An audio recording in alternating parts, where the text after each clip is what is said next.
All right, everyone, we're going to be getting started with our special guest. Just wanted to do a brief introduction of some of the folks that are in the room today. Thank you so much to the JDRF and to the Kamloops Blazers for making this event happen. When Dave Shazowski called me up and said, hey, we'd like to do a special Jordan DePape night to give him an opportunity to thank the fans, and we wanted to do something special for the Type 1 community, I said, yes, of course we would want to be involved. Just so proud of Jordan, and we're so happy to have this night for him. So a few people I'd just like to introduce. First of all, my name is Sandy Struce. I'm the marketing manager for Animas Canada. I was diagnosed here in Kamloops in 1989 at Royal Inland Hospital, and yes, I've got type 1, yes, I wear the pump, and we have a few other special guests here as well. So as we're sitting out and cheering during tonight's game, and even during this section, just wanted to let you know sort of who some of your go-to people are. So Anthony Petrovich over there is our territory manager here for Kamloops. So questions you have about the pump and anything else will go to Anthony. Special guest, also next to Anthony, Steve, to give away. Steve is a youth mentor and outdoor adventurer, heli skier, climber. Gosh, what else do you do? Is there anything you don't do? Just stuff happens. So all kinds of outdoor adventure-related types of activities. He also has type 1 as well, so it's a tremendous resource for everyone here in the room. All the way from Ontario, we have Mr. Sean Shepherd. Yeah. He is a speaker, life coach, living well with diabetes champion, and also just launched on his own website an online TV show about living well with diabetes, Sugar-Free Sean TV, sugarfreesean.com. So we're very happy to bring him in from Ontario. We went across the country on the George Canyon and Friends Diabetes Heroes Tour in 2011 and in 2012, and Sean was there throughout, and he and Jordan became really good friends, and we thought it'd be an amazing surprise to bring him out for tonight.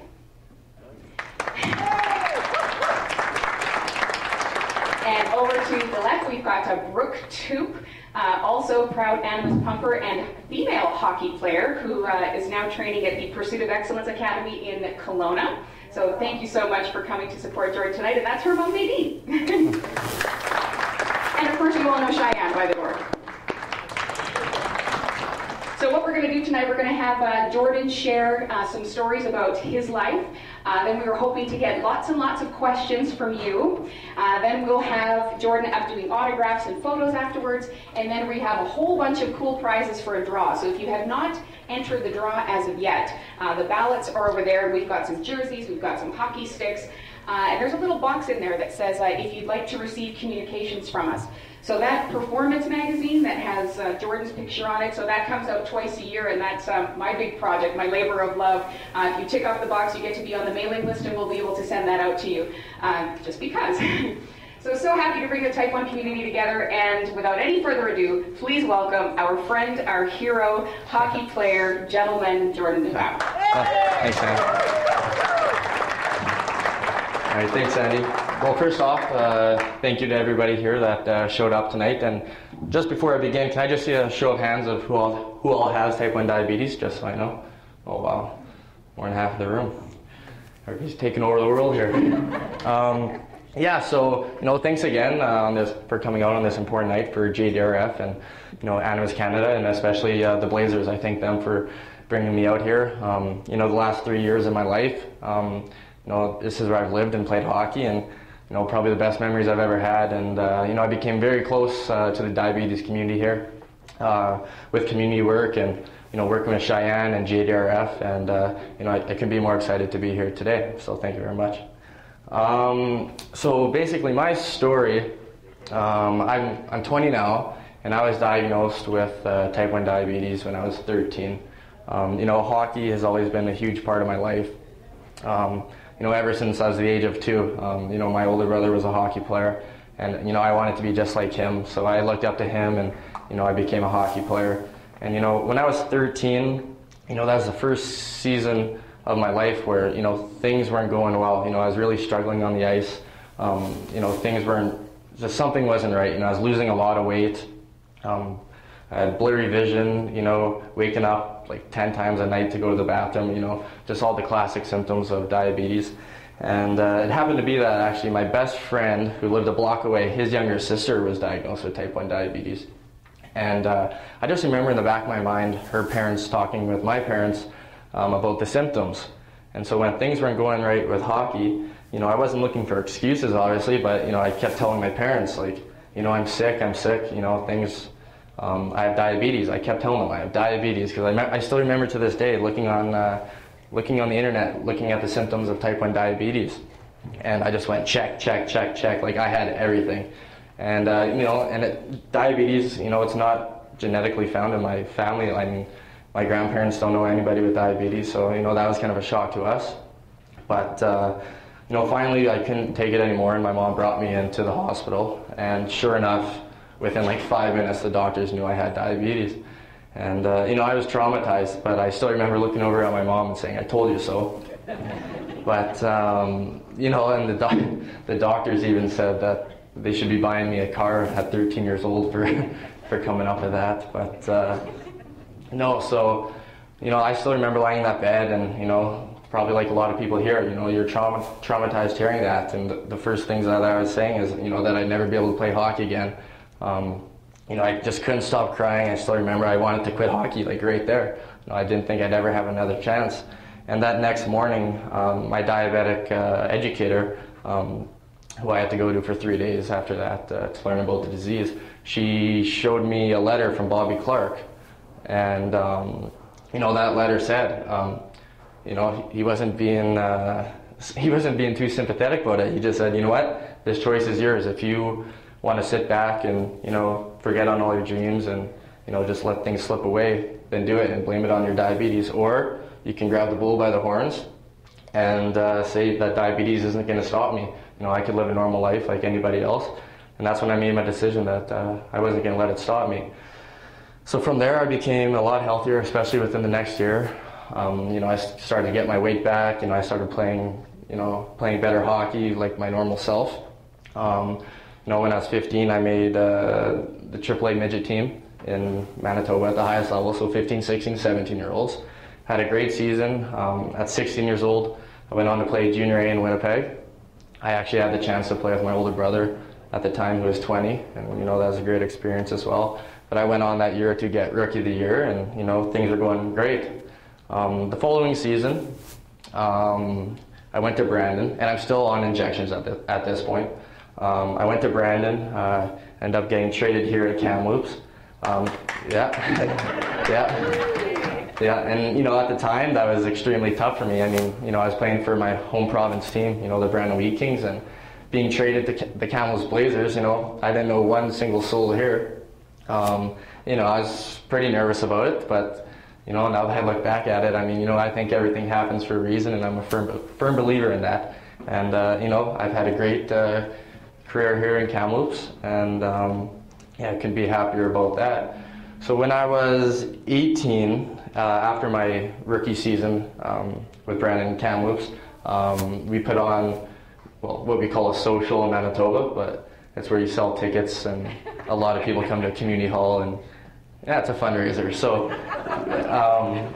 we raised enough money for a pump, for an Animas pump, and so I've been pumping for I guess about 2 years now, a little bit over 2 years. And, that's made, the biggest difference in the world, that's for sure. But at first, to be honest with you, when I was on injections, I said to my parents, like, I don't want to go on the pump, because that was my routine and that's what I was, most comfortable with. I didn't want to make change, but, finally they were on me saying, just give it a try. So we went ahead and I got on the pump, and, I instantly fell in love with it. I don't know how many pumpers are here right now, but here's my pump, and it's hooked onto my stomach right here. And I switched the injection site every 3 days. So instead of taking, I was probably doing about 5-6 needles a day, now I just do it once every 3 days. And especially playing in the WHL and traveling on the road, long hours, long practices, games, it obviously gets pretty hectic, and carrying all those needles around, it gets pretty tough. But, with the pump, it made my life a lot easier. And, it's been great ever since I got on the pump. And so after my 18-year-old season, I actually ended up getting my first professional hockey tryout with my hometown Winnipeg Jets. And that was an amazing experience. When I look back at it now in my hockey career, that's a definite highlight for me. And then, as some of you probably know, the last couple of seasons I've had some injury troubles. A year ago I had surgery on my left shoulder right after Jets camp. I missed 4 months of hockey there, but I ended up coming back with Kamloops last year, and had a great finish of the season. Then we went on to playoffs, and I don't know if any of you were there for Game 6 versus Portland, but I'll never forget that game. That was pretty amazing. And then, so sure enough, this year, I'm hoping for a strong, healthy season here in Kamloops, but I guess the hockey gods weren't on my side, but maybe I'll know why later in life why they weren't. But I ended up hurting my right shoulder this year, and I've had to get surgery on it. And at first, the doctor said, there's no chance that you're going to be able to play junior hockey again. And as a 20-year-old, that's pretty tough. This is something I've worked hard at my whole life. But actually, I got my surgery on November 26th, and then it was after the New Year where I met with the doctor, and he said, holy smokes, you're really healing well, and everything looks a lot better than last year at this point. So, the trade deadline was on January 10th, so I knew I had a choice to make, whether I wanted to play hockey again, work hard at rehab, get back in shape for a few months and see if I can make that happen. After discussing with my friends and my family, I said, I'm going to do this. It's what I worked my whole life for. And one day when I'm done junior hockey, I don't want to look back and say, I didn't give it my all and didn't give it that one last shot. So actually on the trade deadline, a WHL team took a risk on me. The Red Deer Rebels picked me up, and they had room for another 20-year-old, as in this league you're only allowed 3 20-year-olds. So they picked me up, and they said, you know what, we'll wait on you. We hear that you're going to be healthy in March, right before playoffs where it matters most. And so I actually joined Red Deer on Sunday. The bag skates have begun. My legs are a little bit shaky here still today, but I'm sure I'm going to be seeing a lot more of that in the next month or so. And then I just can't wait. I can't wait till mid-March until I can finally get back in another game. Something that I didn't think was even going to be possible. And thank you. And it's funny because going through that decision, a lot of people said, you've gone through a lot in your life. How could you overcome this going through 2 surgeries? And the honest truth is, when looking back at it, getting diagnosed with diabetes, I think it's made me a stronger human and a stronger athlete. In the sense of, what else can't I handle? I mean, I overcame diabetes, so why can't I overcome this? And that's just kind of the attitude that I've took on. And being an athlete with diabetes, a lot of people say, well, you can't make it with diabetes, but the way I see it, I think diabetes made me stronger because I'm looking more at my diet. I'm looking more at my health, my sleep. If some guys are going to bed later that night, I know I have to go back home, get rest, just because I need to. I have to take those extra responsibilities to be the player and person I want to be. And looking back at it, to where I am now, I'm extremely happy, and I've met so many great people like you guys here today, and I'm just thank you guys for listening.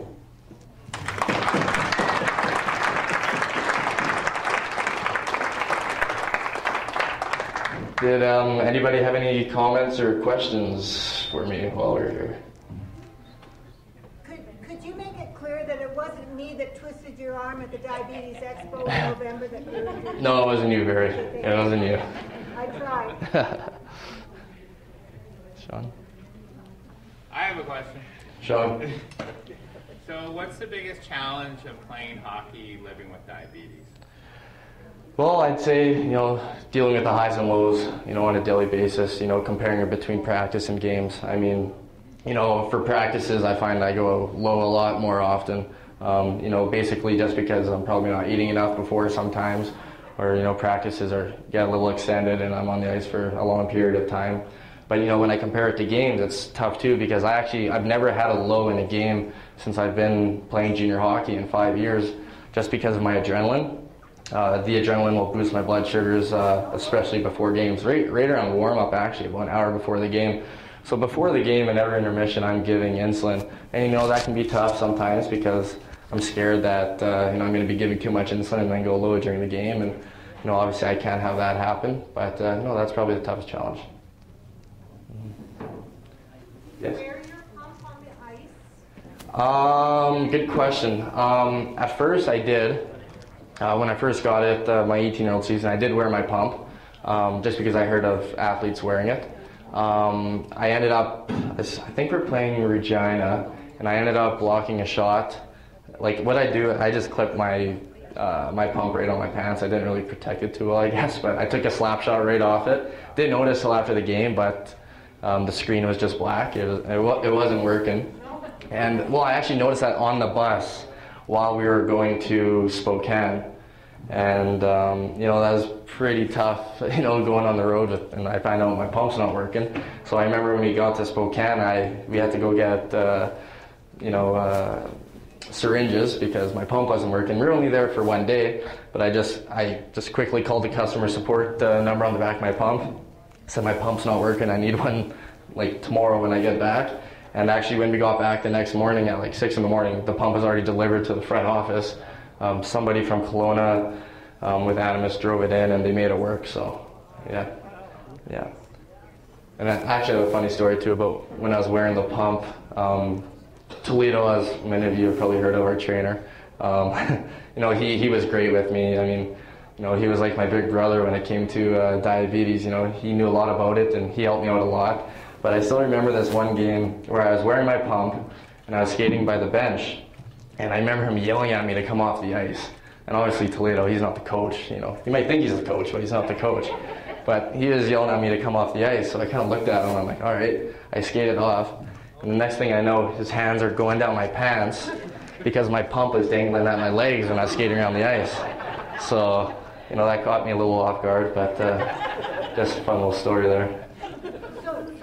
Jordan, does that mean that you don't wear your pump now when you're playing? I don't wear my pump now. No, during games, I'll attach it during intermission and just give a couple units, a unit or two, usually every intermission. Yes? How is it playing against Portland? Pardon me? How is it playing against Portland? How was it playing against Portland? Last year in the playoffs, or? It was awesome. Yeah, it was. They lose this year. Yeah. Hopefully somebody takes them over this year. That'll be nice. Some payback. We got to play here on the 22nd, on the 20th. Yeah, they're coming here soon, I think. Yeah. Yes. You mentioned that you were really liking the injections, and it was a tough switch to go to the pump. How did you find that transition? Good question. Well, like I was saying, that was my routine with the syringes. I'm like, I was happy with that.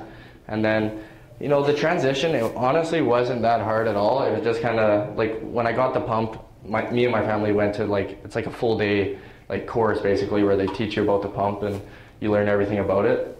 The first couple of days that I wear the pump, I'm not on insulin right away. I'm just using saline or something, something that won't affect me, but just to get used to it.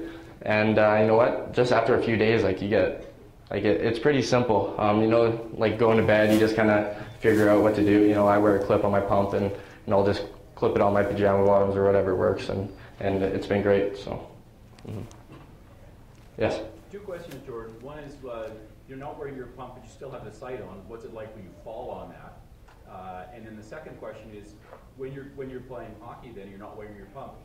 Do you have an idea or goal where you want your sugars to be at? Yeah. Okay. So I'll answer the first question about the sight. So I don't feel the sight at all. I mean, sometimes I'll just forget where I put it, like in my hip or my stomach. That's never been a problem. And then about my sugars, where I want them to be. During a game, before the game, I like going in at about 9-10. And then, sometimes after the first intermission, I'll be about 11 or something, and I'll give a couple units. And then the next period, I'll probably be 9 or 10, sorry, voice crack. And I'll stick around 9 or 10. But after the game, I'll crush a Gatorade. Won't give in any insulin for that. And then about an hour after that, I'm usually I draw off big time.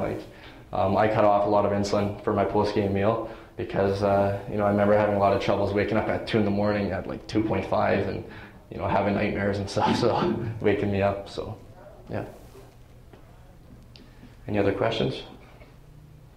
Sean? How were your teammates with it? Oh yeah, my teammates were pretty awesome about it here. When I was first on injections here in Kamloops, you know, the guys were always asking questions. You know, they were great about it. I mean, when I was low, they'd run and find Toledo or go buy me a Coke or something, you know, to get me back to normal. You know, I think they're a little bit too comfortable with it though, because when I was on injections, when we'd be on the bus traveling, when I was getting my syringe ready with the insulin, they'd always want to give me the needles, and but it wasn't just needles like in my stomach or arm. I'd be going in my rear end and they'd want to be putting them in. So that was the weird part. But hockey players are a little different. So yeah.